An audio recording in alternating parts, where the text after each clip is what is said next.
Oh, yeah, I know. Did you watch Upload?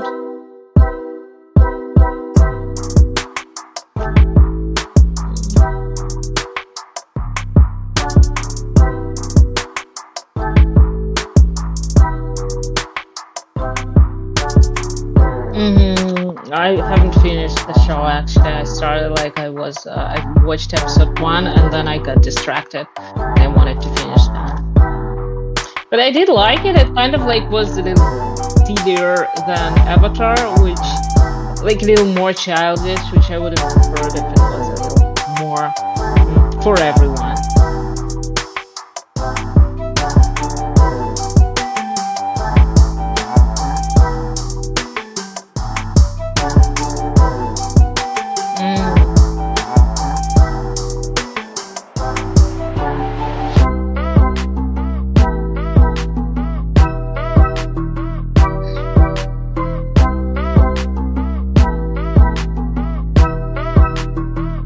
Yeah.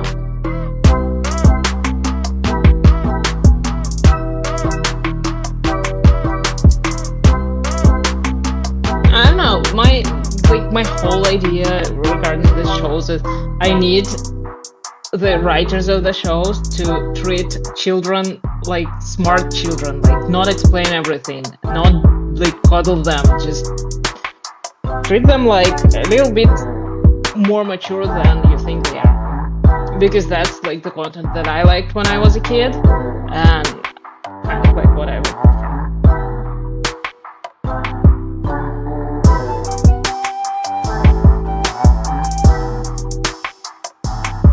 Yeah, but Avatar was a kid's show, and look how much grown-ass adults like it. I don't actually know that many kids that love Avatar.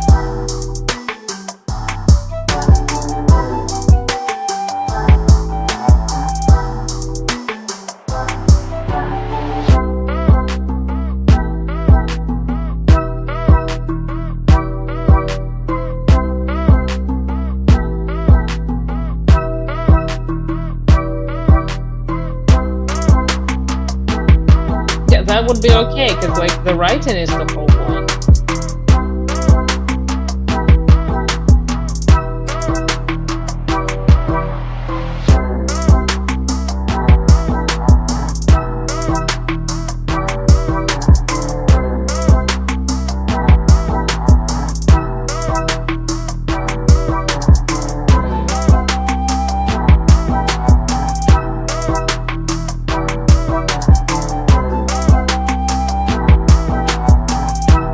I will watch it. It does feel like most of the story points are kind of the same, but I only seen the first episode yet. So, but based on that, inspired, which is good. It's a good thing to be inspired by.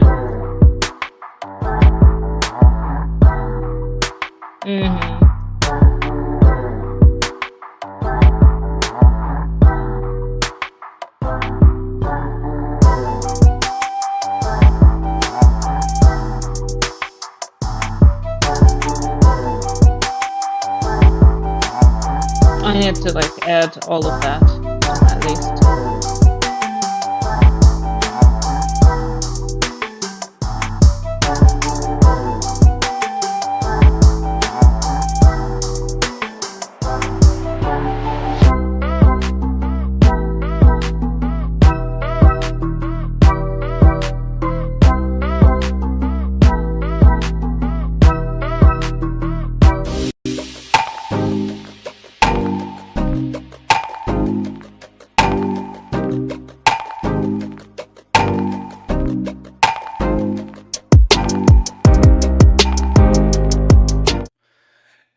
Welcome back aboard Blur Force One with your boy Mo and your girl Polly, and this is the Supercast.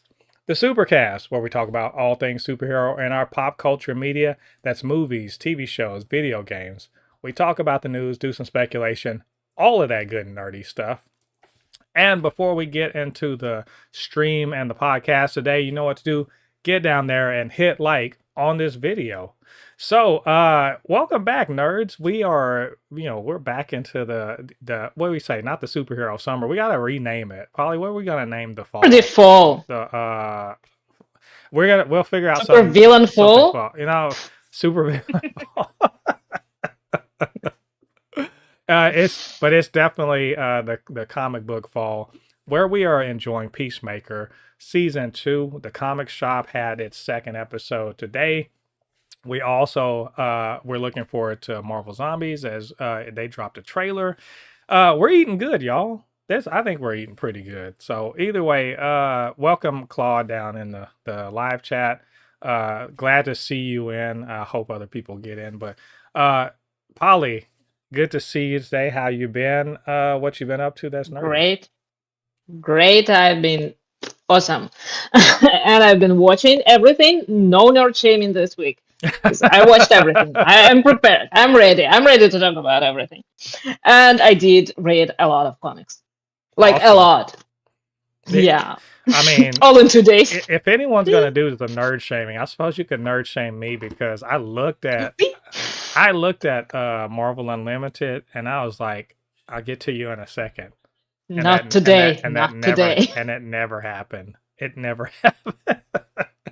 I actually couldn't put down Marvel Unlimited today because there's so much. The first issue of Imperial is finally on Marvel Unlimited, and I want to read everything. I just really want to read everything. So is Hickman Hickmaning? Is he getting his? Hickman is Hickmaning, but you know what? in the latest books, there have been no infographics. Wow. Like I haven't seen one in I think like a few months, which I both admire it because like he listened, he heard us. And I'm a little scared because like that's such a unique thing. That's kind of like a Hickman stamp, you see an infographic and you know who's in charge of it. Yeah. I've seen most of his things, and I'm like, or at least screenshots from it. I'm like, you really do have explainers in your comics. That's a thing. So how he saves, I think honestly, Marvel probably likes that because it saves money on pages that people have to draw. You got a 22 issue. You have a 22 could be the reason. 22 page issue, and the artist only works on 18. That's a win for as far as publishing is concerned. As far as paying the artist. Yeah, exactly. But you know what? Kind of like I don't have a problem with them, and I still do have a problem with them because I remember in one of the books, like there are many books on comics, as you definitely know, and I think it was like a Tasshan book, the Marvel Age of Comics, about the Silver Age. And I think it was there that there was like a page from some old book. I don't remember. I think it was like Spider-Man. And there were frames in order, and there was lines pointing to which direction you have to go to read them in order. And then there was a comment that this is not good. Like if you have to explain anything, then you kind of failing at your job as a comic book writer because it has to be very, very fluid. The reader has to understand you. Right. And this is something that some artists do very well and some writers also excel at that. But explainer pages kind of fall into the category of over-explaining. Yeah. I mean, we're not stupid, and I know that like Jonathan Hickman is much smarter than most of us. So at least he acts like that. He builds this very complicated stories, but like we're not that stupid. Right. Claude says there's a hilarious Doom Patrol page that parodies Hickman's X-Book infographics. I don't doubt it because they're easy to parody. The one thing I find about Hickman is he's like, look, there's a lot of world building. I don't have time to put it on an actual page. So just read this shit and understand it's happening. It's kind of like you can kind of tell he maybe played D&D or something like that, where he's basically giving you, he ripped out a page out of the the game master's or one of the manuals that tells you all the information that you don't actually need unless you really want to dig into it. So like when I'm going through the dawn of X, every time one of those pops up, it's basically just like, look, there's a lot of shit going on behind the scenes that you don't know about. Here it is. Let's move on with what's actually going on the page. So I don't mind it. It's just like, you just need to write a novel, motherfucker. That's go write a novel. Yeah. You want to put all this shit in there, write a novel, man. That's all. But also, I think that in some cases you don't need to read those like passages, but some of them are actually like good and funny, and just out of context, they kind of have their own value. Right. So, like I said, I'm very conflicted with those. Yeah, but they're not a thing anymore. Like in the latest comics, they're not exactly a thing. So. Yeah, I mean, I think once you get used to a style, it's kind of like when you got used to like Stan and Jack's style back in the day of wordiness, super overly wordy stuff. Once you transition out of that, you're like, well, y'all are barely saying anything, because people will be like, well, there's barely any story on the page. And I'm like, the story is on the page, man. They don't have to they don't have to put all these boxes up there telling you what the fuck's going on. You just watch, just look. Yeah. After 20 years, I think you understand that when somebody's doing this, like they're reading your mind. Yeah, something like that. Anyway. One day I'll check those out. Hopefully before my Marvel Unlimited expires. We'll see. You know me, it's my nerding on I did nerding on a budget. I will do that in a second. But my nerdy stuff I did this week, I finally finished watching season 2 of Twisted Metal, which is amazing. Most people are not watching that show. That's unfortunate. You should watch it. Check it out. I think it's a great video game adaptation. Most people are sleeping on, so definitely go and check that out. Other than that, besides Peacemaker and the comic shop, which we're going to talk about later, not too much else. Believe it or not, gardening season is really, really kicking up again, because the fall is coming around and I got to plant a bunch of stuff. So I'm outside doing that. And also I'm enjoying my fresh pineapples that I've been growing. When I get done with this podcast today, I'm going downstairs and I'm making pina colada because I have I have a fresh pineapple waiting for me. But I said, doing nerd on a budget. So I want to present. This came in the mail. Thank you, Amazon. Look, you see that? Thor? My Infinity Saga Blu-ray collection is complete. I have everything in the Infinity Saga. Finally. So now I can focus on phase 5 and 6. So that's dope. I think this was like $7. So not too bad. I wish I could have gotten it for super cheap, but that wasn't too bad. Also, if you guys want, every now and then I'll see these and I'll post them on Threads. So, blurred_force1 on Threads if you want to check it out. But I like to let people know about good deals. And when I do that, it's because I just, basically bought the thing and I was like, this is cheap. I know Amazon is an evil empire, but it's hard to say no to cheap ass action figures. So I got some amazing things this week. This was $10. This was totally worth $10. Will you look at my boy Vision? Marvel Legends, right? It's from WandaVision. You see it says WandaVision, so it's the white Vision. That is a really cool figure. It will never get out of this box because why would it? It looks I'm gonna hang. You see right back there? I'm gonna hang it right on the wall. Beautiful. That was $10. See, I don't approve of that. I love the. First of all, it's clean. I like the boxes. I really like the boxes, and I think they display well. If I take it out, what are those thingies on the side? Like, is he also a Build-A-Figure? He is a Build-A-Figure for Captain America. So this is I probably will never actually get this because I got to get 6. And the Scarlet Witch one is not cheap. The Scarlet Witch one, like most of these figures aren't all that cheap. So I probably won't ever complete the Build-A-Figure, but it's cool. I really like that. $10. I jumped on it immediately. This one though, this was $18. I will be taking this out because the box does not accommodate my display. Look at this. Will you look at that? Let me see if I can get it. You see it? So the Scroll Queen and the Super Scroll. This, of course, is from the Secret Invasion, the comic. It says Avengers Beyond Earth's Mightiest. That's the thing. But of course, from the comic book, the Secret Invasion, where she was Jessica Drew. As you can see, it's not, there's no plastic on it. I am going to take this out and put this back on the shelf. $18. $10 and less for Marvel Legends figures for 2 of these. This is it was less than it was about $9 per figure. That's a steal. Like, y'all got. How much are they usually? I think this pack I think is 20 something each, but I'm saying like depending on the popularity of a Marvel Legends figure, they can be like some of the cheaper ones that I see are like $16, $18. They're really like one of them I'll never get, and so I'll never complete this build a figure is Power Princess. So Power Princess is of course from the Squadron Supreme.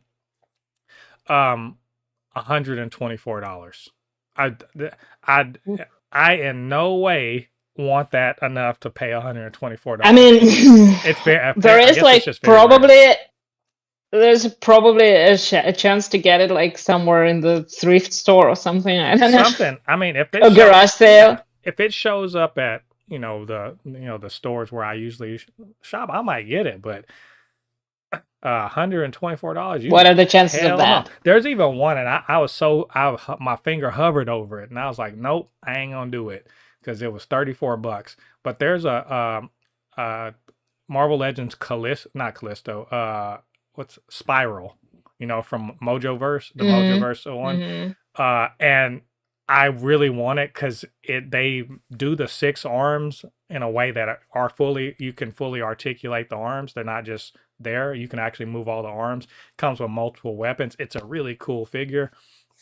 $34, and I was like, for just one figure. Yeah, I mean it's just it's the same. Well, it's the same size as like as this one. Right, but it has the 6 arms, and like you can do like multiple weapons and stuff like that. It's a really cool figure, but $34. Yeah, but like each arm is like $5.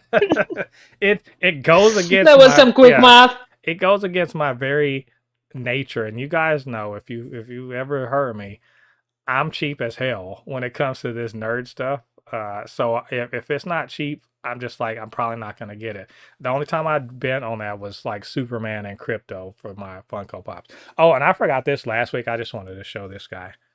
See this little boy? You're like, what on earth is this? I don't even know. Apparently this is from Skibbity Toilet. It was $1. That is a really, I don't care what you say. It's a cool looking figure. You don't even have to know what it's about. It kind of reminds me of like these guys from Saga with TVs. For the heads. Skibbity Toilet stole it. I don't know if that's true. Well, I heard. I don't know what you're talking about. I don't know if that's true. Honestly, I don't even know what this thing is, but okay. Yeah, it's something. Look, we're too old for it. Let's just call it what it. I was thinking, I was like, you know what? I should do a whole Gen Xer reacts to Skibbity Toilet just to see what people would say. What young people are into these days. I'm gonna ask my daughter. I'm like, should I do this? Because like it'll be work, but it might be funny. I was just gonna be. It's so cringe. Yeah, it's automatically gonna be cringe because. Because I'm 45 and I'm gonna be watching Skibbity Toilet. I mean, I think you are allowed to be cringe. Like you probably have to be like you need to be cringe because when you were a kid, your parents were cringe. Yeah, we didn't. So now you have to. What did we call it? It's a rite of passage. We just said our parents were embarrassing. Like they were just embarrassing. Yeah, like that's you're embarrassing me. All right, so and then like. So that's my nerdy stuff. So of course that means it's time for Polly has issues, where our resident comic book fan, more than I am actually, talks about the comics that she's been reading. So, Polly, you have issues. What are they this week? I do have a lot of issues. I finally finished Psylocke because like Psylocke final issue was out this week and it's a great story. It's That's actually one book that I will recommend because out of the whole X-Men thing that's going on right now, like from the ashes and everything post Krakoa, this is one of the few stories that actually like, hit the mark. It's a very good story. It's like explores one of the least explored characters probably, and builds a great story. Brings a lot of like interesting lore. So definitely recommend that. And it's over, so it's gonna be hitting Marvel Unlimited. I think in like what is it now? 3 months or it's maybe less. But soon it's gonna be. So this is Psylocke again. This is not like Betsy Braddock. It's the Yeah. This is Quanon. Okay. And it's written by Alyssa Wong, and amazingly written, by the way. So the next run that I read was Magic, of course, another one of my favorites. Again, this week she was just like before. She was still hanging out with Danny. They're still doing some magical stuff, and it's a very good story. It's going strong. I think it's coming to a close, so it's probably going to be fully out soon. But I'm glad we have it. It's like really decent. I read some unusual for me, some issues unusual for me, like Marvel Rivals Hellfire Gala. Okay. I don't remember like when it was out, yeah, but of course it's a tie-in to the game. But this is probably one of the better examples that I've seen of something like taking content from the game and bringing it to the comics, because for readers who came in from Marvel Rivals, it does build a connection to the comics that we read usually. But in general, it's just a fun story that kind of explains like what Hellfire Gala is, what's going on there, the whole conflict that is in the game, that's going on in the game, and it sets up the conflict, the reason for the two teams to fight. Actually, pretty decent story. I kind of expected less from it, honestly, but I was not disappointed. Right. And Jeff, did we get to see Jeff the land shark in a tuxedo? Look, no. Oh no. Man, they missed an opportunity. We do. Come on. They do have a good way of explaining like how the powers work, the in-game powers for the characters work, like the whirlpool that Jeff creates when he eats everyone. Kind of like really fun. I do recommend it to everyone who plays Marvel Rivals, probably not necessarily to people who don't. Right. The next one was Laura Kinney, the Wolverine, and this is a story kind of about Laura and Gabby, and this is probably one story that I didn't pay much attention to Gabby when she was on New Mutants during Krakoa, but in this run, kind of like she's very different from every other Wolverine, and like Logan clone or his son, kind of a very different child from a very specific family. And this is more, the story is more focused on her. So that's kind of interesting. And it's also, I think that it doesn't have many issues left. So probably going to see the finale of everything soon. And it deals with the vampires too. So wow. Vampires, magic, a lot of stuff. Yeah. Imperial War Exiles. Now, this is, of course, part of the Imperial event, and it's kind of like the weakest issue so far for me, because it deals with Xavier, with Lilandra, and Zandra. And, I mean, who had any doubts that Charlie is a terrible parent? But now, I mean, of all the people in the galaxy, he found another person who is just as terrible a parent as he is. And now they're kind of trying to help the kids. They tracked her down through the galaxy, and they're trying to help her with some stuff that she's going through. I don't know. It just maybe I'm not such a big fan of Shi'ar. I mean, I like the concept, but I like them as a support setting for X-Men. But for everyone who is a fan of Shi'ar and like the characters from the Shi'ar Empire, that would be a pretty decent read. I think Okay. Emma Frost, of course, still going. Emma Frost, the White Queen, and by Amy Chu, and this is kind of like it's a story, like I think I said that before. It's a story that takes place during her Hellfire Club years. Mm-hmm. And this particular issue, the latest issue, is kind of the definition of what Emma Frost is, because it shows her the good, the bad, the clever, and the stylish. It has amazing art. And an artist is Andrea De Vito, I think. Yeah. So this is a must read for every Emma fan, and I know that there are a lot of Emma fans. I myself am one. Right. So the last one that I will mention, well, aside from like Jeff, the Land Shark, also a great read. Just like silly stories about Jeff, and who doesn't love those? The last one that I will mention is X-Men Tooth and Claw.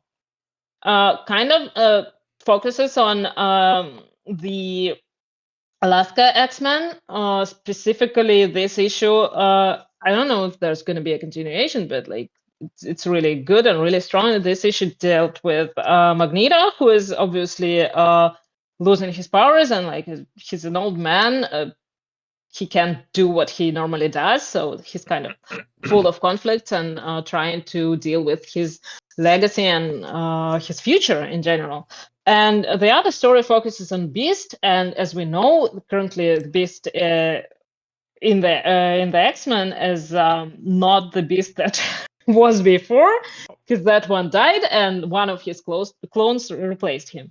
That probably sounds like a lot of nonsense to people Look, who don't you read see comics. my face? You're right. I'm still, because I was But still I'll grappling. remind you, Yeah, I'm still grappling with the fact this, that Beast kind of sucks, and I'm still working with that. yeah, but well, I mean, I kind of got over it with Dark Beast, but then like he also like the normal Beast also started attacking. It's surprising. It's just scientists with the science. Eventually, they all become mad scientists. I don't know. These are comic book rules. I didn't make them, but.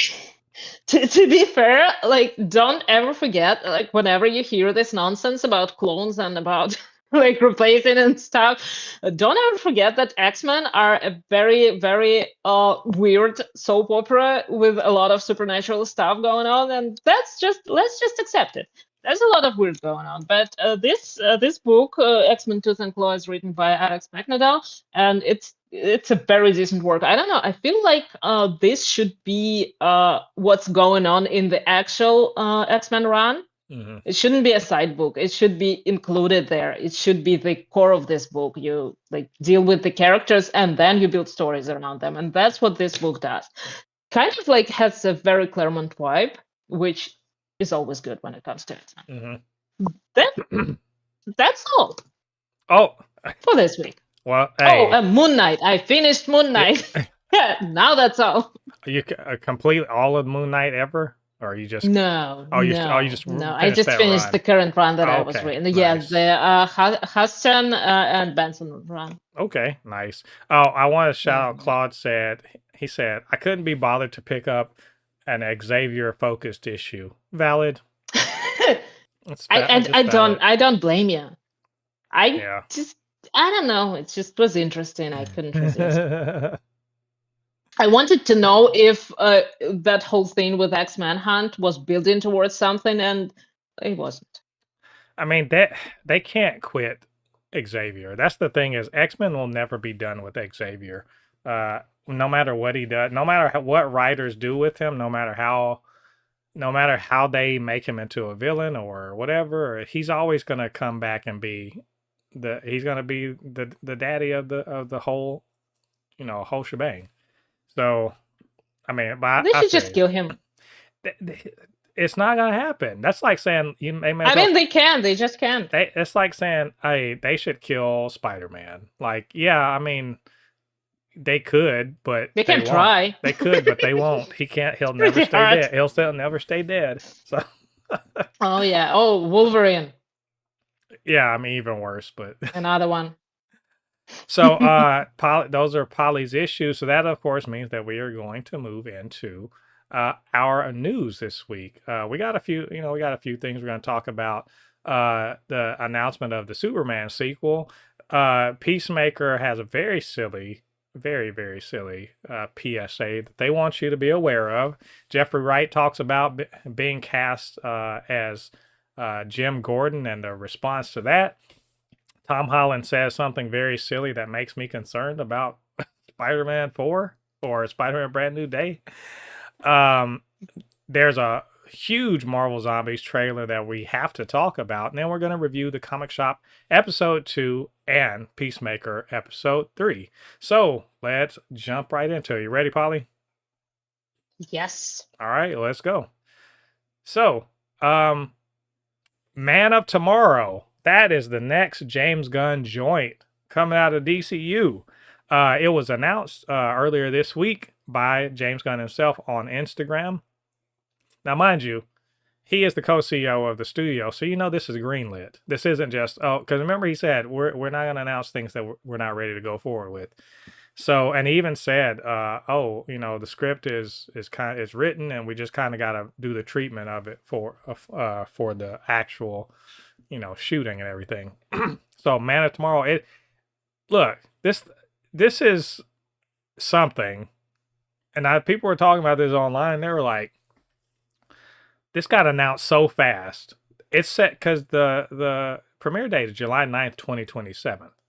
Right? So 2 years from now, less than 2 years from now, which means that if you think about it in terms of production, that means that it will start filming in about 9 months. Probably, let's see, about 9 months from now, it'll start filming. Basically, at the start, because you remember when Superman started filming, probably right around April, something like that, March or April of last year. So they needed a year turnaround. So they're going to be in pre-production, everything over the next few months, and then like next 4, 5, 6 months, shoot it in the spring, edit it for the next year, and it comes out in July. Basically, 2 years, almost 2 years to the day that Superman itself comes out. This is a huge fast turnaround. Like for real. Is it though? Were there any doubts that we're gonna get another Superman movie? I don't think so. I don't think there was a doubt. People are just wondering, so you're talking about 2027. So we know the slate coming up in terms of TV, but really movies is what we care about. We know Supergirl, we know Clayface. What's coming next? Like Superman Clayface is next year, right? They're the only two next year. So is there anything coming before Superman? Is that the only DC movie for that year? We don't really know. But it's pretty clear that he called it the Superman saga. So we're getting a trilogy at the very least. And he's not taking his time with it. I'm all for it. And hey, here's an added bonus. The Restore the Snyderverse stands are mad about it too. So I'm like, I get a double win. Again, they're mad about everything. They're just mad. I don't know. James Gunn exists. They're mad the studio exists. They're mad that the studio didn't go belly up right after they ousted Snyder or whatever. Yeah, they're just mad. Yeah, they're mad that the movie is actually profitable. They're there's all these. They're mad at movies.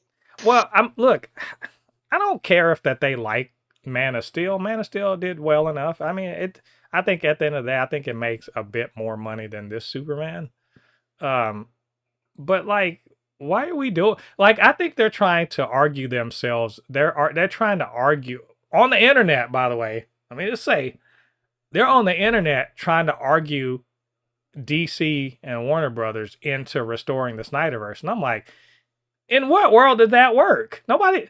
You think any of them care about what you're talking about? Y'all should. Literally the only way you're gonna get Zack Snyder to come back to the DC EU for another movie is if y'all can pony up $300 million. Get three. Even then, I don't think Yeah. that he's gonna want to attach his name to that. Well, the I mean, it's beauty just yeah. unwise. Well, the beauty of it is, if they got $300 million together, they could hire Zack Snyder and rehire all the people, do their little Snyderverse movie, right? And DC would put it out. As long as the script ain't trash, they would put it out because it would just be an Elseworlds. They don't care. That's the thing is, these people think that James Gunn is sitting up here. What can I do to destroy the Snyderverse today? He doesn't care about that. He literally could care less. The man is he is over there trying to shepherd the studio and get the stories on point. He doesn't care about the Snyderverse.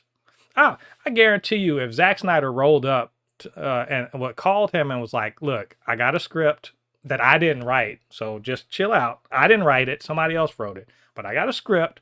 It is for a Green Lantern movie, or it's for let's not even say Green Lantern. Let's think of a better character that nobody's actually done anything with.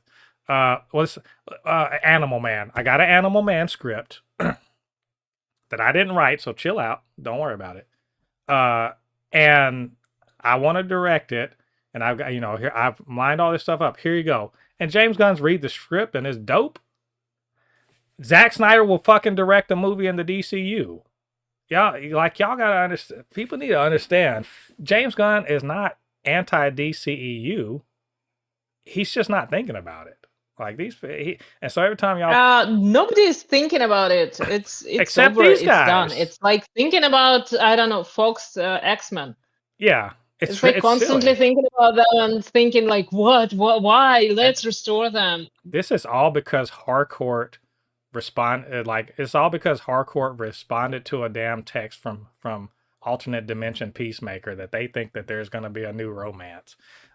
That matters if y'all wait. We're going to talk about it later. No, they really are like they're like an ex that they're taping poems to the person's car, and they're doing all this stuff trying to get back with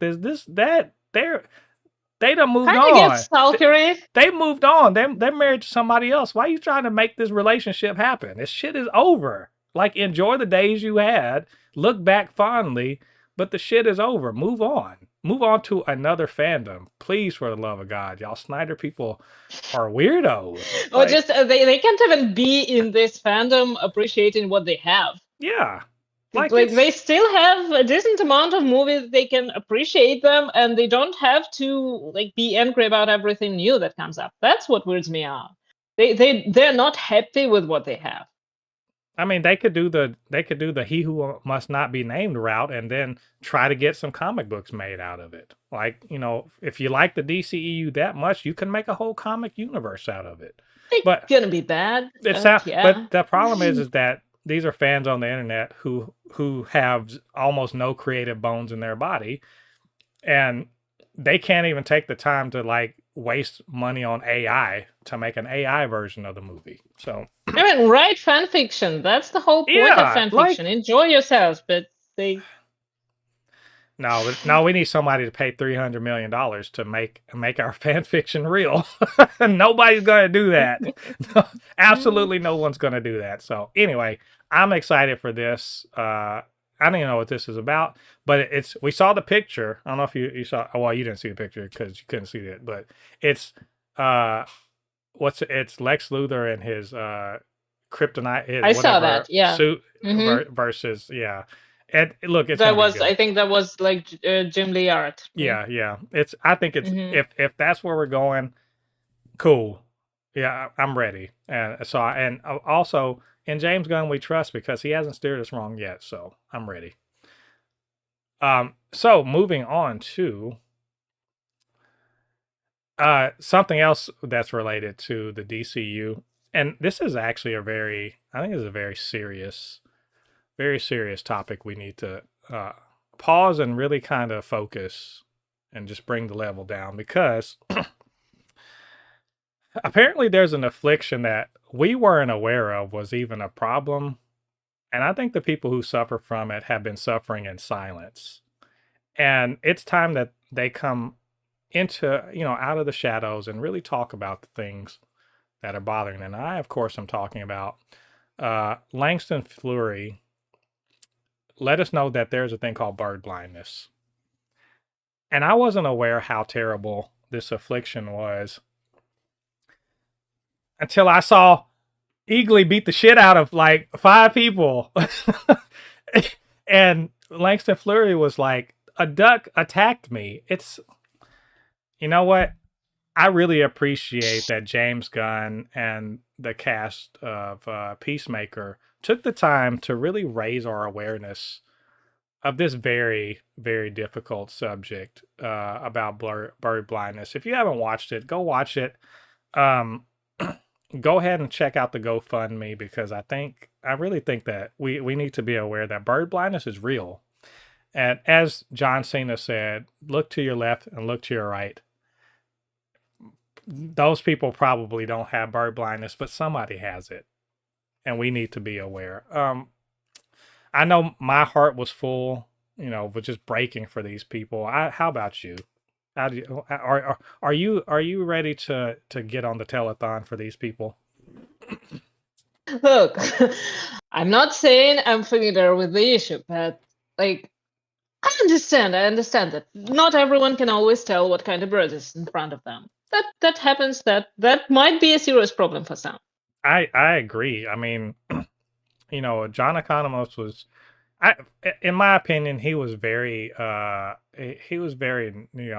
unsympathetic, and I might even say a little demeaning of Langston Fleury's difficulty, his handicap, his disability, if you will, because he couldn't tell the difference between a duck and an eagle. They looked the same size to him.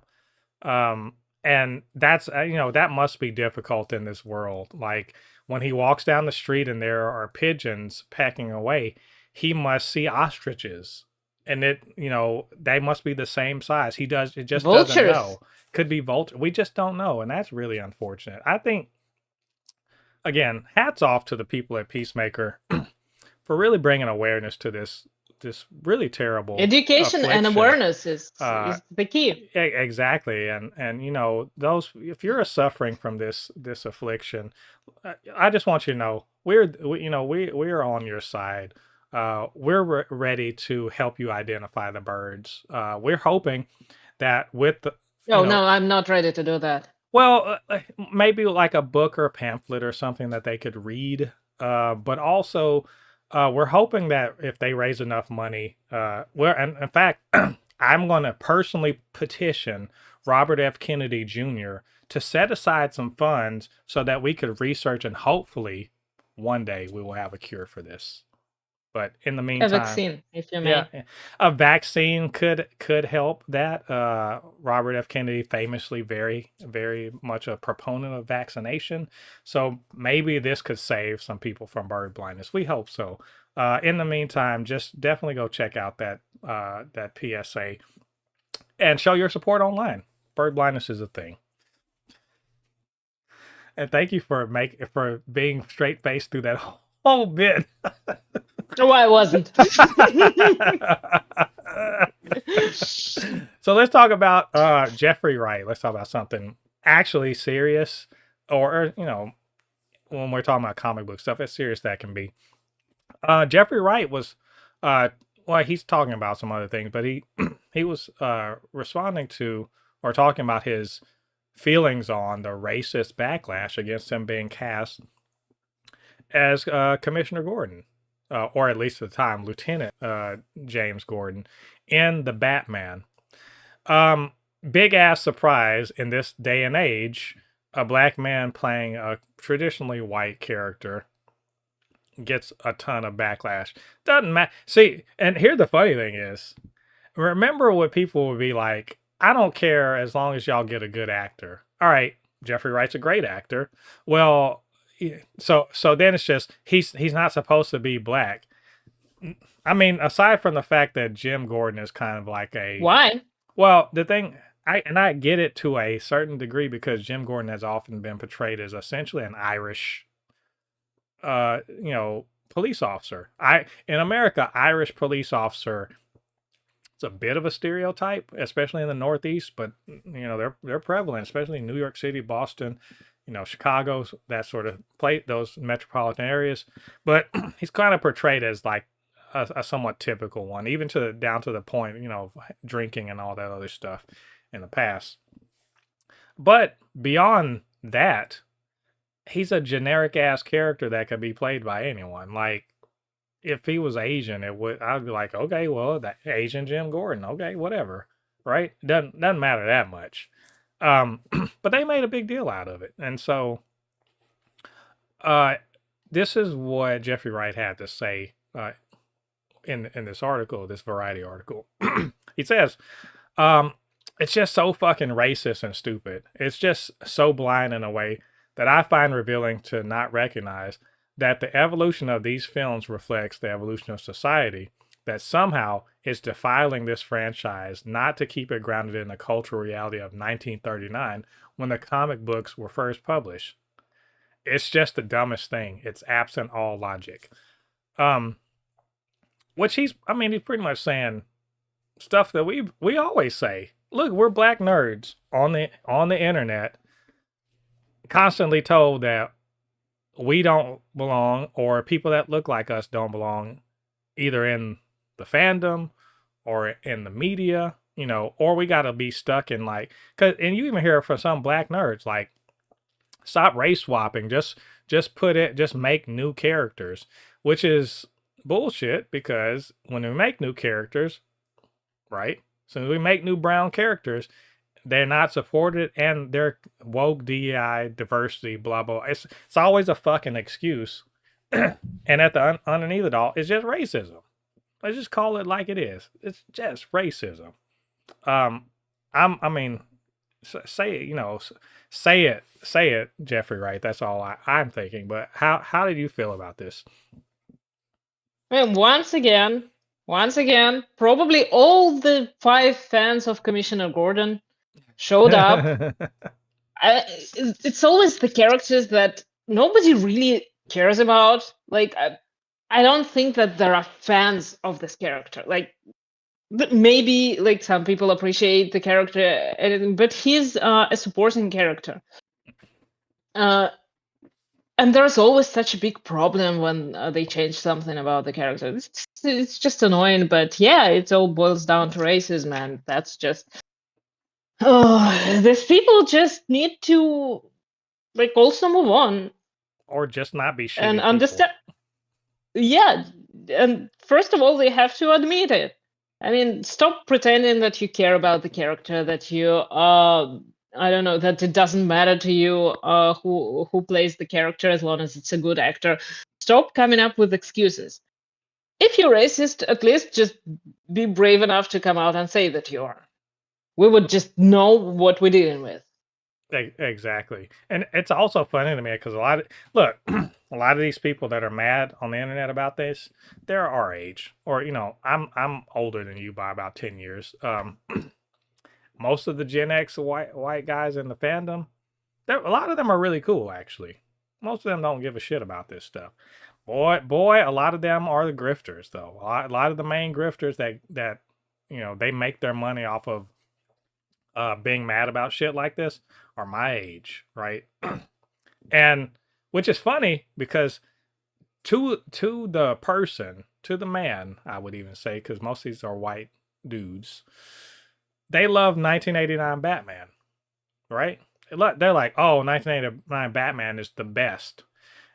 Guess who is race swapped in there? He's not Commissioner Gordon. Commissioner Gordon's a different, he's character, but Harvey Dent is black. Harvey Dent is black in there. Ain't no complaining about that being woke, DEI, whatever the fuck, right? They're not mad about the race swap, even though Harvey. I think that recently I read something somewhere that there was some kind of a backlash. Then. But of course, it was limited to a specific space because they weren't on the internet whining. Or they were on fan magazines or whatever. They Oh yeah, they were writing Dear Slim. Yeah, but But see, they were kids. I was a kid when that Batman came out. I was 9 years old, and we just watched the fucking movie and moved on. And like it was great, cool. All those guys are fans of that, and I've never heard one word from any of them about Billy D. Williams being cast as Harvey Dent. Not a word. So now you suddenly It was really one, so I didn't care much. it's weird. Like y'all really give a shit about these things now, but it doesn't fucking matter. Look, the truth is, and I think he hits the mark. This shit was written in 1939. All these people saying y'all need to create your own characters. You create new black characters. Stop race swapping. Yeah, all of these characters that y'all attach to and y'all really want to see put on screen were created when black people and other people of color were intentionally kept off the page, intentionally kept off the screen, intentionally kept out of books, right? And they were intentionally kept out of not protagonists, not new characters, right? Just if they were there, they were hired help. So you want us to base our current entertainment on a time even if you want to fucking lie about it, but they were explicitly keeping us out of the way. And now you want to use that as an excuse for why we should stay out of the way now? Fuck all the way off. Of course they do. Fuck all the way off. We're here. We're not going back. We're not going off the page. And also, Jeffrey Wright is a fucking amazing actor. And y'all were lucky to get him as Lieutenant Gordon. You're fucking lucky he's in that movie. He's an amazing actor. If y'all want to sit up here and talk, like, man, fuck off. Like that dude, y'all are lucky you get him to do anything, much less be in a goddamn Batman movie. Anyway, he's right, and good on him for talking about it. Some people just don't deserve good things. All those people don't deserve good things, and thanks to the way they deserve bad things. Thanks to the way they vote, they're gonna get all of those bad things. So anyway, well, I wish that was a relief. Let's talk about Tom Holland was talking about Spider-Man: Brand New Day, and he's like, look, he's really into it. I would be too. This is easily his signature role. And when he's 50, 60, 70 years old, kind of like how, Harrison Ford has two iconic, like that, that they talk about, Indiana Jones and Han Solo. But they're going to say Spider-Man. They're going to say Peter Parker for Tom Holland. I can't imagine that he's going to do anything else. They're definitely not going to mention his, other movies like Uncharted or Chaos Walking. Yeah, not Cherry, not those are not going to be his signature roles. Well, maybe he'll turn the page in the Odyssey. But he was like, I'm really, I'm going to quote him exactly before I start roasting, because I'm going to be roasting. He says, I have been actively, I'm not going to do the accent. I don't think I can do it right. Yeah, don't do that. I've been actively sifting through the internet and trying to best understand what it is the fans want from a Spider-Man movie.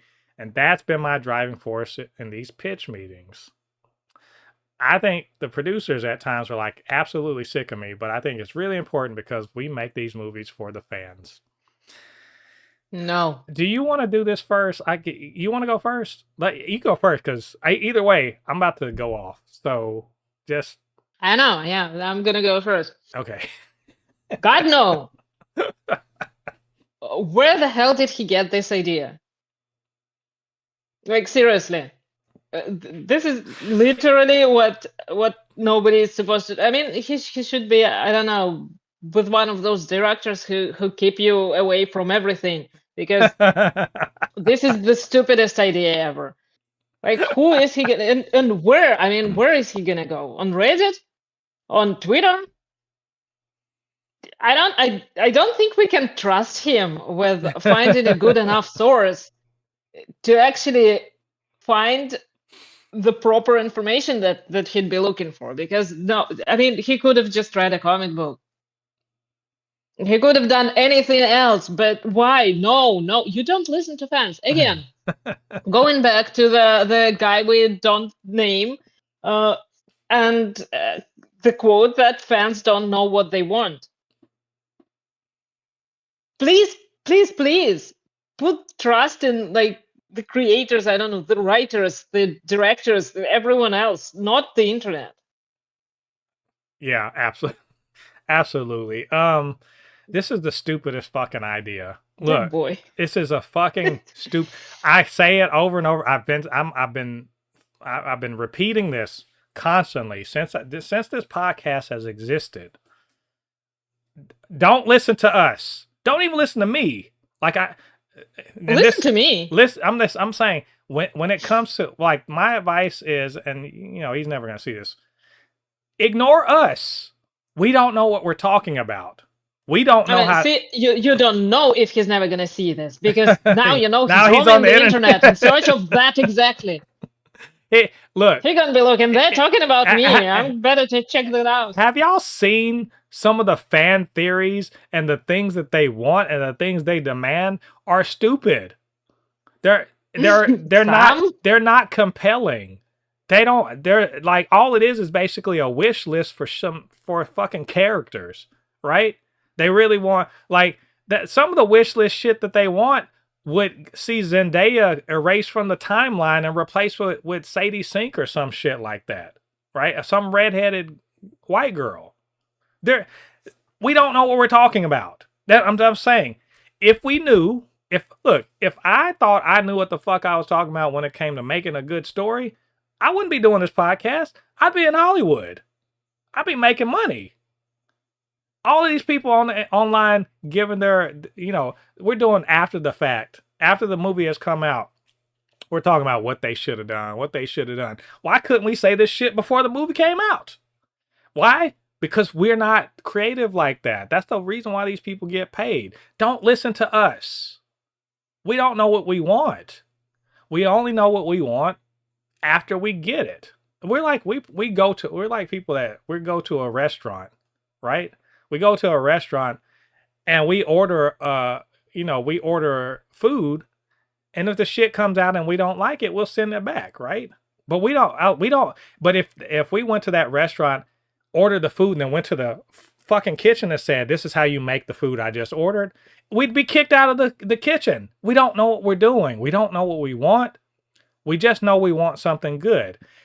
That's your job as a creator, as an actor, as a creator. It's to anticipate, make something you think you would like to eat or like to watch or whatever. Make it, and then give it to us. And if it's good, awesome. If it's not, like, just fucking ignore it. Don't listen to us. Yeah, God. To be fair, Sony creators, the ones that created that whole mess, they don't know what they're doing either. So we're not the only ones. But really though, online, I don't know, let's just spam him like with messages that we want to see Spider-Man fight Stiltman, and that Stiltman is the real hero of the story. Let's do that, because I mean maybe that'll teach him. I mean, if you're gonna look, how about this? Why don't you see what fans don't like? Don't listen. See the things that Sony's been fucking up, and just don't do that. But like, I think I reading stuff online is exactly how you end up with Sony movies. I mean, I feel like they just kind of did whatever too, but no, reading stuff online is how you end up with the fucking Snyder cut. I posted this. Oh yeah, I posted this on Threads about don't listen to us, and somebody got in there and there's like, that's the reason why the listening to the fans got us the great Snyder cut. And I was like, it's only a bit better than Justice League, and it's long as hell and it's bloated. So ironic, because my argument would be exactly the same, but without the word great. Like exactly, yeah, don't listen to us. That's how you got the Snyder cut. And I think that's enough of an argument to it speaks for itself. Yeah. It's slightly better. I wouldn't even call it slightly better, because one is watchable because you just can't survive it, and the other is 4 hours. I don't have that kind of time. Maybe Tom Holland has that kind of time. I don't know. Maybe he should sit and watch that, and then he'll learn something. I was But you know what? I mean, is he a producer on this movie or something? he is a producer, yeah. So he does have Yeah. him. He does have some input, and I get it, but Um. I'm just saying, mm, don't make a Don't make a movie. Look, you're making a movie for us. I agree, but you need to be making a movie that, if first of all, if you're a fan of this, like James Gunn is not spending his time reading the internet trying to figure out what we want. He knows. Look, he knows and loves the characters and the story. He has an idea. There's in his mind. There's a story that needs to be told. That's important to be told. This if all screenwriters that are doing, if you're telling a story that you feel is important and needs to be told, and you are passionate about the characters and love this, love the story, you will turn out something good. I mean, not all the time, but at least you'll put your heart into it. But when you're chasing after what the fuck the fans want, you're gonna lose every time because we don't know. That's what I'm saying. Nobody look. The Lego movie. Remember when the Lego movie was announced? Right? They announced the Lego movie. When they did, most people were like, "What the fuck are you making a Lego movie for?" Right? What are you making a Lego movie? And it turns out it was a fucking amazing movie. So if you listen Same to with Barbie. yeah, Barbie, you listen to fans, you're gonna get maybe some good stuff, but maybe some trash. We don't. That's what I'm saying. Like, yeah, we got the Snyder cut because of that. Nobody that it wasn't even necessary. It was a waste of time and a waste of money. So all I'm saying is, as a fan, ignore us. That's make the movie that you want to make. Make the movie that matters to you. Make the movie that resonates with you. Make one that you feel does justice to the characters and the story and the universe. And then let us decide if you are right. Because presumably, if you're in Hollywood, you know what you're doing. You're more likely to get it right than randos on the internet. Anyway, I'm concerned. I'm concerned about I'm worried. I am concerned about Brand New Day. Let me just say, I'm gonna keep hope because as long as there's a good creative producer that can rein some bullshit in, and Feige is keeping an eye on this, and I think he is. I think as long as he's keeping an eye on it. He should be. He should be. But like, I don't like that. Anyway, we'll see. We'll keep an eye. We'll let you guys know anything that we learn.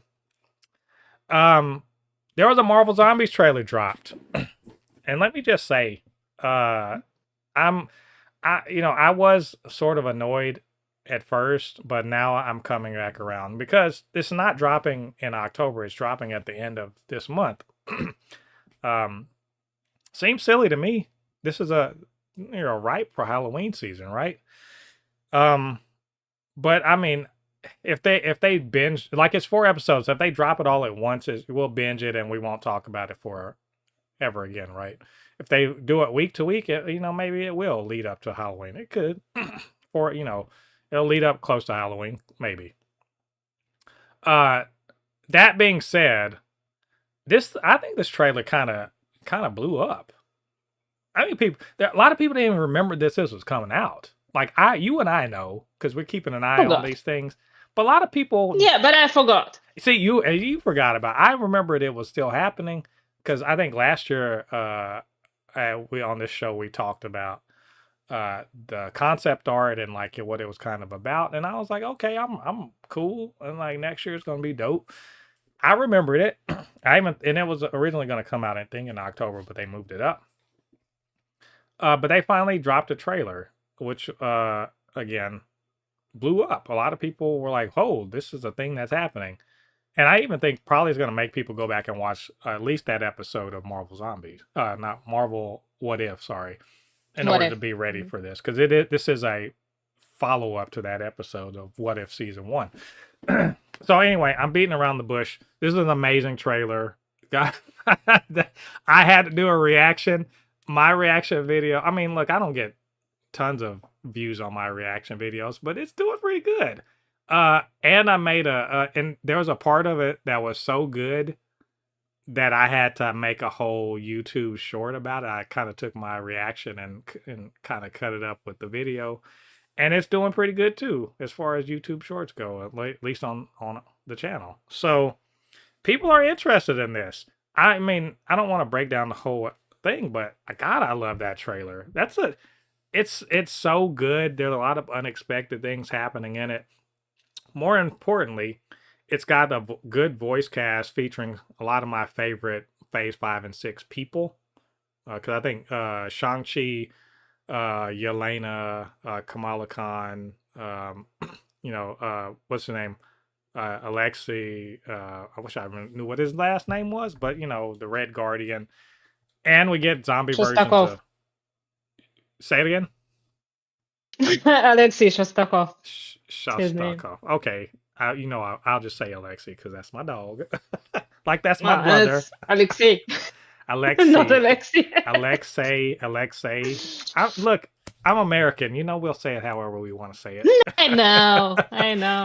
But look, I thought it was an amazing trailer. I absolutely loved it. I want to talk about that one character that showed up that really kind of took over the whole thing for me. But what did you think about the trailer? Okay, it was exciting. I didn't understand much of what was going on because I don't remember that episode well, but I do remember that episode in general. And I don't think that it's like too heavily connected to it, but the art style is, again, it's the same art style that we had in What If, and it looks good. I still insist on the fact that I think it looks good. I remember some people had problem with it. I disagree. It looks very dark. It looks Halloweenish indeed, but again, if they manage to release it all before Halloween, that just can join the normal, watch list on Halloween. Oh yeah, with Werewolf by Night and Agatha All Alone and stuff like that. Nice. So it all fits perfectly. But obviously, yeah, the characters, old and new. I was very excited to see all the characters that we kind of haven't seen in a while, like Shang-Chi again, and we have only seen him in animation and recently, and really about time for these characters to come back. So that's very exciting. I agree. Yeah, it's cool to see Shang-Chi. We haven't seen Kamala Khan since the Marvels. Shang-Chi since last. Well, actually, since technically we heard her being mentioned in Daredevil. That don't count. She's still around. She's still around. It's nice to know she's still around. Exactly. What was it? Shang-Chi was in What If season 3. In What If, yeah. So that was pretty cool. So you were saying the connection to the original episode. There is. You saw Scott Lang's head with the cloak of levitation, and we saw it was him and Spider-Man. That wasn't Howard the Duck. Was it Howard the Duck? I don't think it was Howard the Duck, but it was definitely with Spider-Man. Not sure. I don't think I can't remember exactly, but with Spider-Man, and then and so I think this is, and we also saw like zombie Thanos that was at the end because remember it wasn't Howard the Duck. It was zombie. It was Scott Lang's head with the cloak of levitation, Spider-Man, and Black Panther with one leg missing.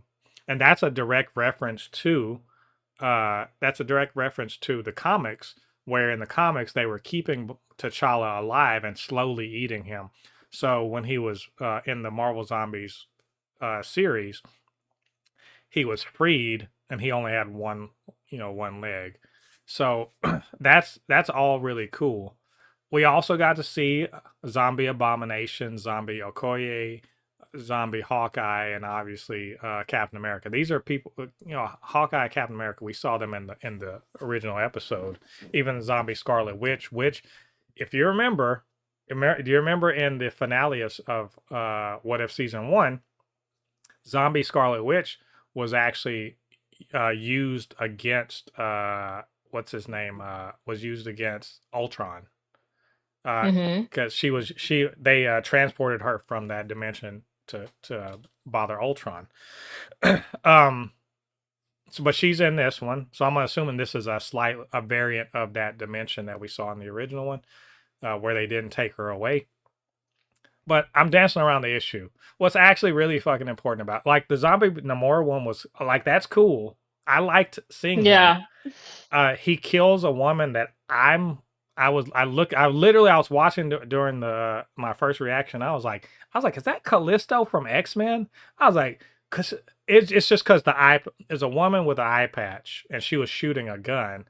Now I know Callisto has actual powers, but like generally speaking, you don't see her use them all that often. She's usually, not necessarily doing that, but she looked like Callisto. But she also doesn't shoot a gun, as far as I know.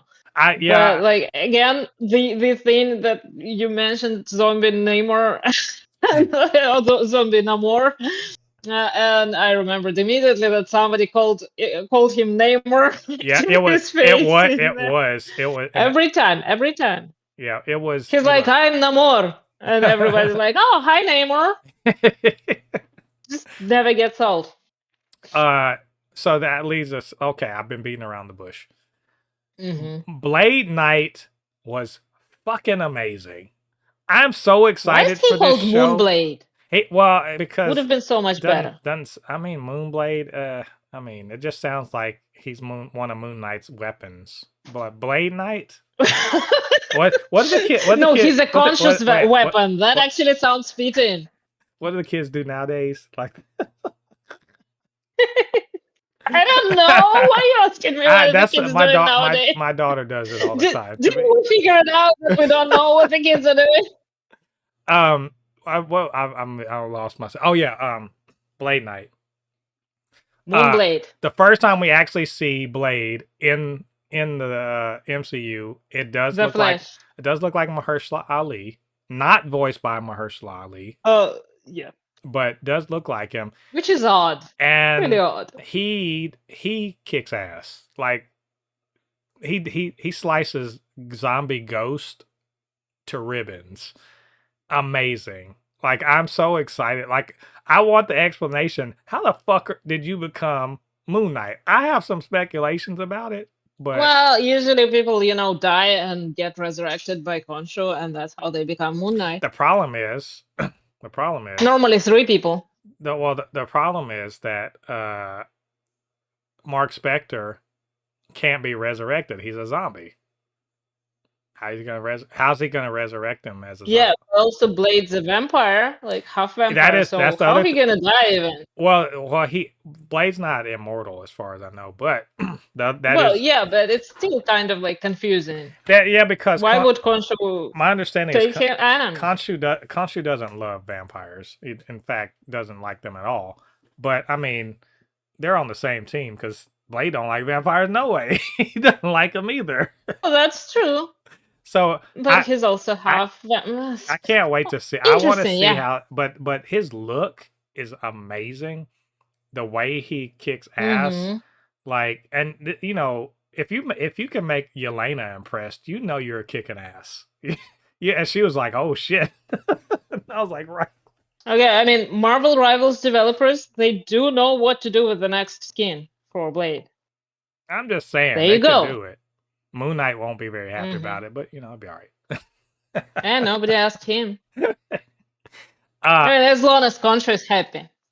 Yeah. Look, this is a great trailer. I'm excited. I think a lot of people are excited for this show. That's how you do it. I usually get progressively more excited the closer we get to the premiere, so I'm probably going to be at my peak excitement on the day it drops. So. Right. Yeah, it's look, great job. Whoever cut that trailer, y'all did it. So I'm really excited. I think everybody else is looking forward to it. Of course, we will review it when it comes out. So, speaking of reviews, we got to review a couple of episodes. Let's talk about the Comic Shop episode 2 of the indie comedy series about nerds running a comic shop, black nerds in particular, and that one guy, as I like to call him, Everett Ross, but actually useful. In this, one thing I thought these might be 20-minute episodes. They're 15 minutes, which really is more like 13 and a half. So you It kind of kind get of feels like 20 to me because of the pacing, maybe, but it feels like a whole episode still. yeah. It's I mean they style it sort of like a web series more than an actual TV show, even though they do have commercial breaks and everything in it. So the way you kind of look at it is, it's not quite a regular TV show, but I can see this showing up on a streamer. They could easily put this on there and put ads on it. They could put it on like Tubi or whatever and put ads on it. However they're going to do it, but right now it's free to watch on YouTube, so go check it out. And show some love, subscribe, all that to Awkward Virgo TV because they're doing good work. This episode was about, it's called Rat City. What it called, Rat City? The preview said mommy issues, and but it said Rat that's City. kind of the whole point of the episode. It's our A plot. So in the A plot is yes, Stephanie's mom and her sister, her more successful sister, I guess, who's trying to get into medical school. They're in LA, and so they're going to come by the comic shop. So in classic sitcom fashion for these sorts of things, they got to fake it till they make it to make the comic shop look successful. So the mom won't be like, stop wasting your life and come back home. Now, and she will. Yeah. Whether you catch it or not, what's her name? Stephanie she is her mom's Nigerian, of which I assume also her dad's Nigerian. So that means the trope of the traditional parent that's just like, why don't you go to medical school, or why don't you go to do this? Why don't you go back to school and get a real job instead of doing this thing that you love? Is obviously, especially like with a degree in engineering. Yeah, it's obviously on the table. I can imagine. We also get to see that the shop doesn't really make much money. It's pretty clear. They're like, we had two customers. Well, only one if you don't count the homeless man. So I don't know how realistic that is. Actually, the comic book stores are not turning much profit. I don't know. Oh no, they don't for sure, because it's very different. Like, it's a very different thing when you don't live in America. Yeah, they tend to be a little more successful because there's very few of them, and they pretty much like the center of attention of everyone who's interested in the comics. But yeah, I can imagine it, especially like when it's something that you wanted to do your whole life, and it's hard. Yeah, I used to know somebody who owned a comic book shop. Yeah, it's not you're not gonna retire off of it. Let me just say, it's something you do because you want to. But he basically ran the place by himself, more or less, because I mean, paying another person to be here, that sounds like money. I don't have that. Which is one of the most unrealistic part of the show is an unsuccessful comic shop is literally just going to have the owners there all the time, not any employees. But as she said, you got the nepo baby. You have the nepo baby collar. He can afford it. Yeah, he can just roll out. The B story, of course, is it's about rats. The next door is getting exterminators, and then a rat decides to come and I don't want to say terrorize. Wonders. I like to think that rat came in there because it wanted to get a copy of Rat City, and they were just discriminating. That's how. Come on, he reads like that rat, or it could be like a Michael Jackson. Yeah, the first thing he did when he showed up there, he just walked all over different comics. Yeah, you know what? Look, y'all are hard up for customers. Look, he may only pay in cheese, but at least he pays. Like, he doesn't have any cheese. Yeah, he doesn't have anything. He's gonna do like most customers: come in there, read the book, and leave. So either way, I don't know. Like, people do that. Really? Yeah. People do that. Oh, aren't comics in bags? Oh, not here. No, you got to buy the bag and board yourself, or when you buy it, they'll give you a bag and board. Oh, but they do that at Barnes and Noble and other bookstores all the time. Just sit, read the book, leave. I don't understand that. I Couldn't mean, do that. so that yeah, so and then the other, I guess the C plot or part of the A plot is because Stephanie's being so tough on them. Uh, Keith is just like, man, I'm gonna go do something else. Like, he takes a break because uh, a cute girl is like, I need help with taking this to these groceries to my house, and you can come along and I'll give you a drink. And he's like, okay, whatever. And then ends up going to a party on accident. And let me say, one of the funniest jokes to me was that girl's boyfriend is such a douche, and then he looks at Keith and is like, man, you kind of suck. And I was like, how are you going to tell somebody you suck? You just told her that she ruined your day because she threw you a surprise party. Like, what is wrong with you? ah, this was look, this was a good episode. I will say, a lot of the punch was in the first episode for good reason. It's a pilot. They've got to get you in the door, and so the second episode's usually not going to be on the same level of funny, but I still would laugh quite a bit at it. I think it's moving the story forward, learning more about the characters, interpersonal drama. I liked the whole mom situation, and the sister that was like running interference because she was like, how mom is, right? It was all very cool. The only thing I was like, I wish what's her name? Dominique, the girl she named the rat. I wish she was in the episode a bit more. But beyond that, it was good. I enjoyed it. What do you think? Yeah, it was awesome. Like I said, loved I kind of really like the A plot, the plot with the family, because well, it's just it's easy to relate to. Especially I have a sister, and like that's literally the dynamic. Right. Because like mom is always disappointed with whatever you do, especially when you're trying to chase your dreams. That's just a thing that parents do. And yeah, when at least she has a supportive sibling who is buying comics, which is full price. You ain't getting all the person can ask for. No discount. She's like, nope, full price. No discount. No, yeah, that's just no. I get it. They got to make money. Yeah. And I was actually kind of surprised that all of these guys from the douche party, they not only showed up, they actually bought some books. Yeah, surprising. That was impressive.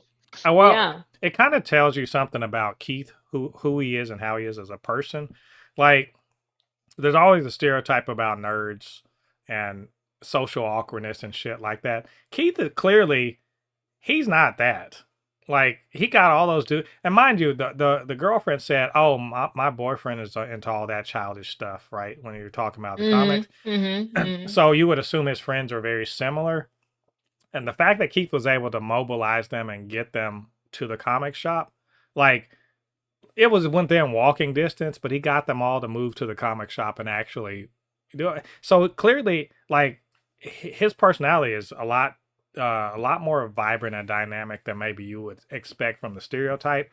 And that's what he brings to the show. And I like he and Stephanie, they had their little bit of friction, but ultimately they're best friends. So they're able to kind of, move that to the side. Say, I'm sorry. You're like, look, yeah, I was being stupid, and let's just like make it work. And also, we got a party here. So, I don't know that I believe that there's a party at a comic book store, but sure.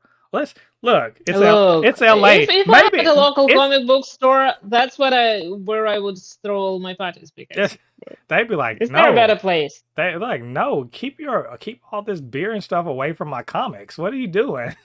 That's true. That's true. But I don't think they brought any drinks. I don't know. They had 2 cans. It's LA, and they didn't have any donuts because that one guy. So. Oh yeah, I forgot about him. Well, also like shocking. The most shocking thing in this episode is that a dude walks into a comic book store and steals donuts. Yeah. It's LA again. I just don't understand that. I'm just saying it's LA. What's wrong with LA? Also, y'all don't know what to steal. Before we end the review, I do want to shout out Mark Bernardin was the other guy that was holding the sign, the black guy that was holding the sign. It's Mark Bernardin, one of my favorite writers. He writes comics, writes TV. He's getting into doing film. Like he did a short film last year, or a year before last, that I backed on Kickstarter. But he's got a film anthology coming soon. Maybe next year, that he was working on earlier this year.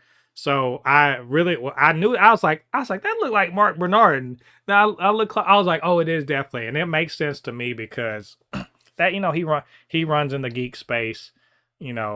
I'm sure it would have been no big deal for them to reach out to him. Because he and Kevin Smith, they're friends, and Kevin will have him in his movies or whatever. So it not surprising to me. So that was cool. Good I to saw see. people recognizing him in the chat Yeah. during the premiere. I was like, oh, finally. damn. Exactly. It's just cool to see. It's actually, I want to encourage a lot more and more people to watch the premiere because it's fun. It's an experience, and there's a whole chat, and exactly. It's really great. You guys absolutely check him out. It's 2 p.m. Eastern time. I think it's 11 Western time, or whatever, Pacific time. But 2 p.m. Eastern Standard Time. It was 8 time. for me. Yeah, I mean, you get to watch it at a perfect time too. At an actual TV show that comes on when TV shows come on. It's surprising. And also getting there because it's very enjoyable. Because Cheyenne is in there and she's talking to everybody, so you can pick her brain or whatever. And also hit up the threads. It's the Comic Shop series is the tag. Share your thoughts. So let's move on to the other thing we're going to review, which is Peacemaker Season 2, Episode 3. And let me say, let's just start. Let's with it. Let's just start with it. This show, look, there was a lot of promise from because Peacemaker is just he's down in the dumps. Our boy Chris, he is trying so hard to win the heart of Harcourt, and she's not having it.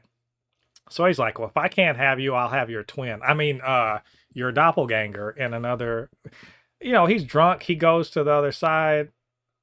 And now he's there. So he's like, let's go see what's going on. I guess I live here. Yeah, let's see. And look, I don't blame the man. Look, everything he wants seems to be. Well, everything he wants seems to be. That's just weird. Well, look, everything he wants seems to be in this other dimension. His brother, his dad loves him. The woman he wants, and not a single black person. What I was gonna say. Also, no Negroes anywhere. No, not a brown, not a brown person in sight. It sounds like heaven. Really? It sounds like heaven if you're Clarence Thomas or or his father. I was gonna say Ben Shapiro, but I bet the Jews aren't there either. I'm pretty sure that it's just white people. It sounds good. He'll show up, but then he'll find out and he'll be like, "Oh wait, am I the black person here now?" Yeah, it's like they're holding up like pieces of paper. Like, are you how how much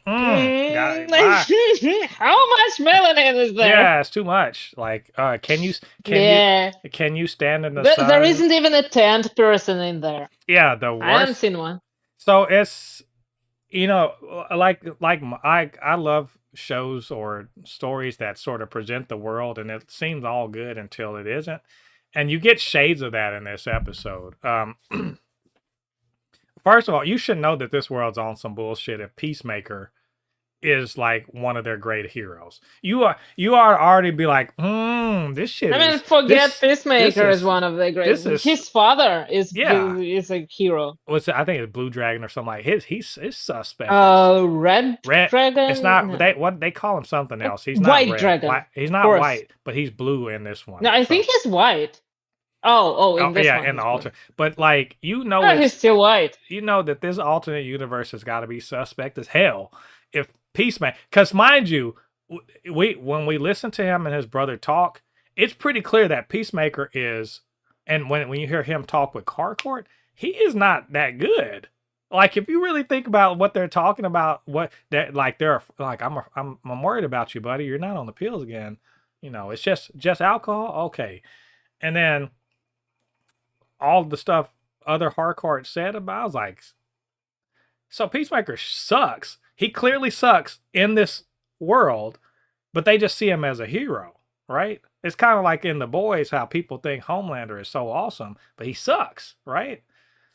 Oh man, that's I like so. But beyond that, this episode, it's pretty. I think it's pretty straightforward. I don't think there's any like super deep stuff that's going on. I mean, he's basically like, oh, Harcourt is, and this one likes me. Just exploring the new world. Yeah, he's a different person that makes Harcourt in the other world more interested in trying to make something happen because he's not an asshole like the other guy was.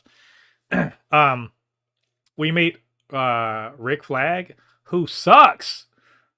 Like Joel Kinnaman, and I watched the podcast afterward too, and it was cool to kind of hear it. He's such a good actor that it took 2 seconds for me to be like, no, nope, absolutely not. You will not tarnish my memory of Rick Flag Jr. God damn it, the Rick Flag Jr. His death in the Suicide Squad made me hate Peacemaker so much. If Peacemaker chopped this guy's head off, I would be like, I would cheer for it. God damn, I don't know why. You know what James Gunn did? He probably heard what you've been saying, that like I hated Peacemaker so much, and like for killing Rick, that I didn't know if I'm gonna like him ever again. And he was like, you know what? I can do this the other way around too. I feel like he's killing. And there you go. I feel like he's killing the memory of Rick Flag with this version. Joel Kinnaman is so good at being like this weirdo. He's like Dwight Schrute. He's really is. What if Rick Flag was Dwight Schrute?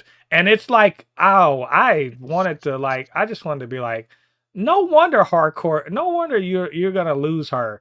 You suck. Like you're a weirdo.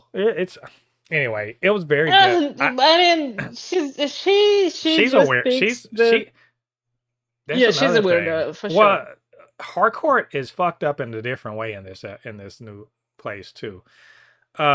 It's my gosh. Meanwhile, back in the real world, or at least the main world, Harcourt is just like, nothing happened between us. Lying ass.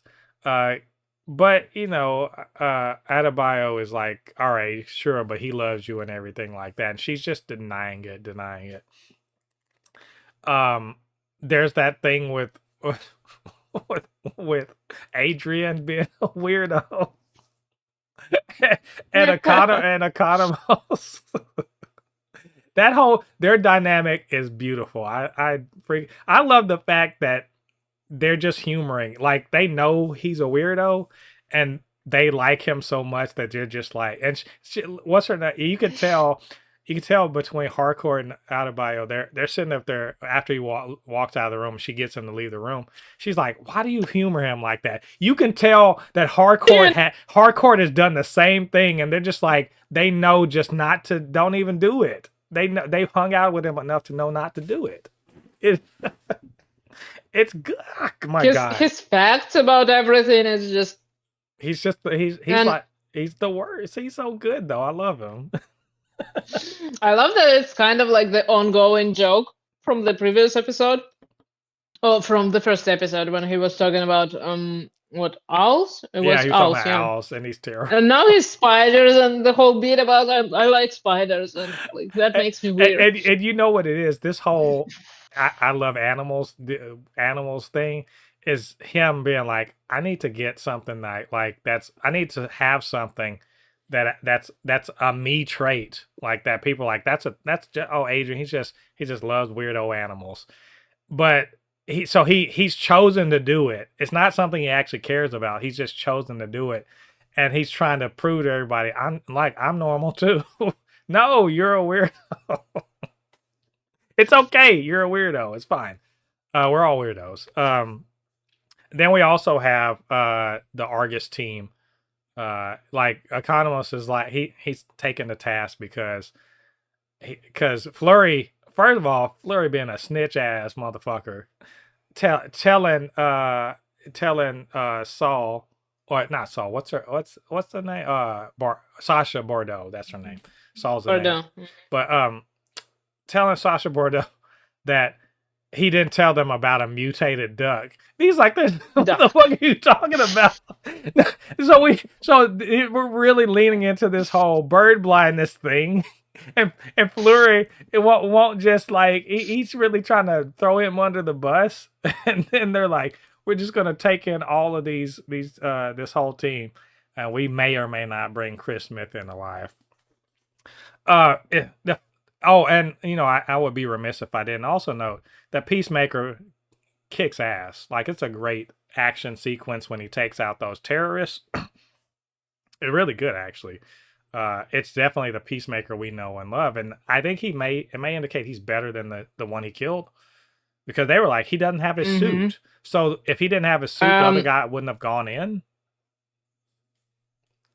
Kind of lame. There are several moments in this whole episode that kind of make me wonder where it's gonna go, because the first one, you reminded me of it right now, is that fight, and obviously there is like some opposing force. They are labeled terrorists, but we know that like it's not always the case when there is like, they're fighting against the oppressors, as they said it, and we don't know who the good guys are actually in this. They're also all white, so I don't know what. Not a single black person. But either way, there's something going on with that, and I kind of think that it's gonna play into this whole thing.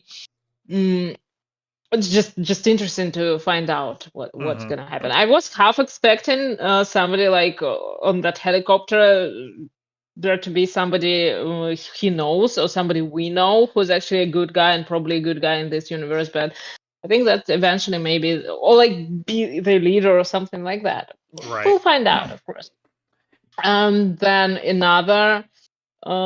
another moment is the end of the episode, where it kind of cuts off, where the Argus team is coming to Peacemaker's home, and he's walking through the interdimensional space back to his home. So I was kind of wondering whether they're gonna destroy it, like destroy the door in some way, or maybe cut him off from the other world, or destroy the world, like destroy his access to this world, something like that.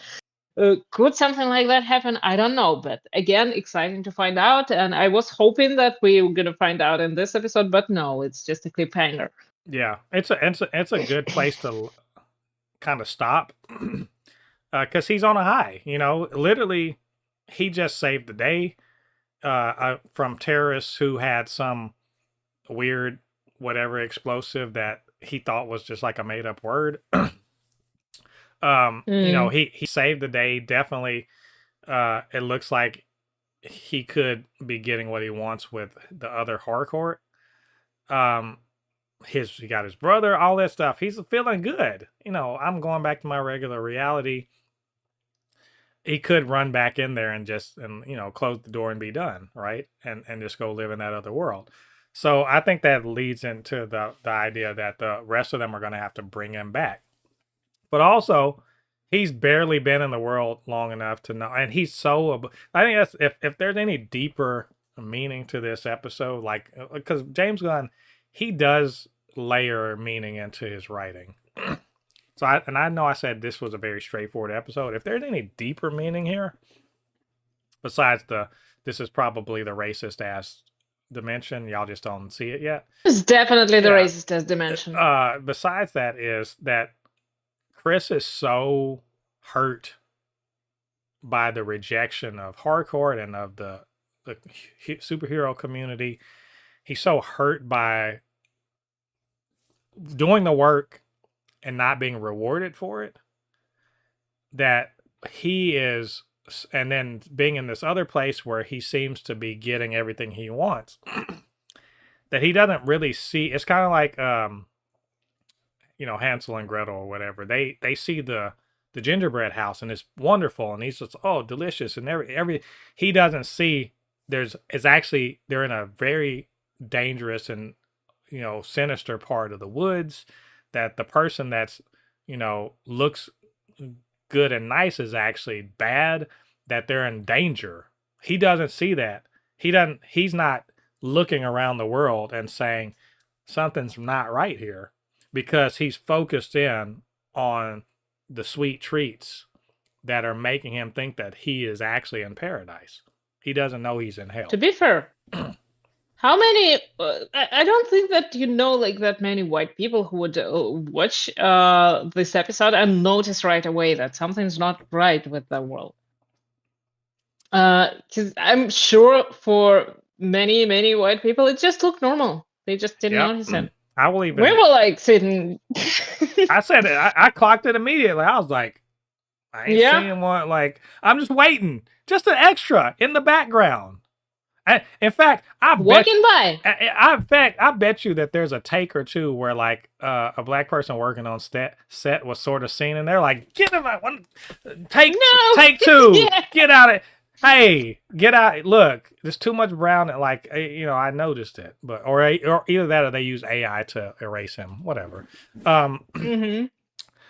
But like there's to be honest, you're right.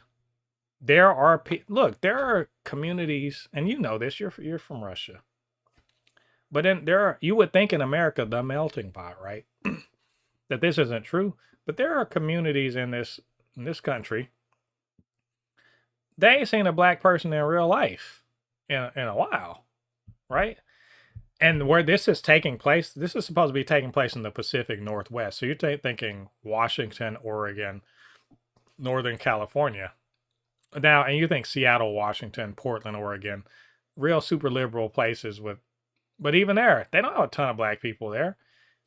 But they have a mountain range going through the eastern side of those states. Now, the other side is Ku Klux Klan territory. It's white separatist territory. You ain't seeing black people over there. That's what. So when you're like, well, some people could watch this and not even notice. Yeah. Because that's how they live their lives. So yeah, they're not. It takes us to be like, where are the black people at? Fuck that. Where's an Asian person? Where's an Asian person? Where's a Native American? There's not, like, everybody in here. It was noticeable.